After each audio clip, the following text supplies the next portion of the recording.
السلام علیکم پیارے بچوں، کیسے ہیں آپ سب؟ امید ہے خیریت سے ہوں گے۔ جی کیا لکھا ہوا ہے؟ نبی ہمارے نبی صلی اللہ علیہ وآلہ وسلم، ہمارے پیارے نبی صلی اللہ علیہ وسلم کا کیا نام ہے؟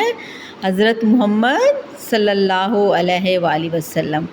ہمارے نبی آخری نبی ہیں۔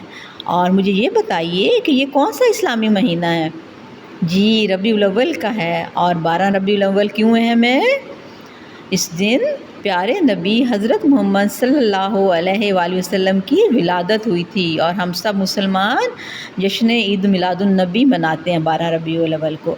آئیے ایک نظم پڑھتے ہیں۔ لکھا ہوا ہے نبی ہمارے نبی ہمارے نبی ہمارے صلی اللہ علیہ وآلہ وسلم، وہ حق کی باتیں بتانے والا، وہ حق کی باتیں بتانے والا، وہ سیدھا رستہ دکھانے والا، وہ راہبر رہنما ہمارے نبی ہمارے نبی ہمارے۔ درود ان پر سلام ان پر، درود ان پر سلام ان پر۔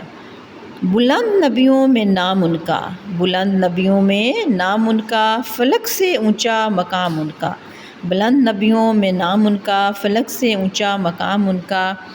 ہمارے ہادی خدا کے پیارے، ہمارے ہادی خدا کے پیارے، نبی ہمارے نبی ہمارے صلی اللہ علیہ وآلہ وسلم۔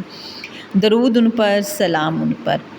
انہی کی خاطر دمک رہے ہیں، انہی کی خاطر دمک رہے ہیں، انہی کے دم سے چمک رہے ہیں، انہی کی خاطر دمک رہے ہیں، انہی کے دم سے چمک رہے ہیں۔ زمیں کے ذرے فلک کے تارے، زمیں کے ذرے فلک کے تارے، نبی ہمارے نبی ہمارے۔ درود ان پر سلام ان پر، اللہم صلی اللہ علیہ وآلہ وسلم۔ اور یہ نظم کس نے لکھی ہے؟ صوفی تبسم نے۔ اس نظم کے شاعر کون ہیں؟ نعت کے شاعر کون ہیں؟ صوفی تبسم۔ ٹھیک ہے، آپ نے اس کو زبانی یاد کرنا ہے۔ اوکے، اللہ حافظ، اللہ حافظ۔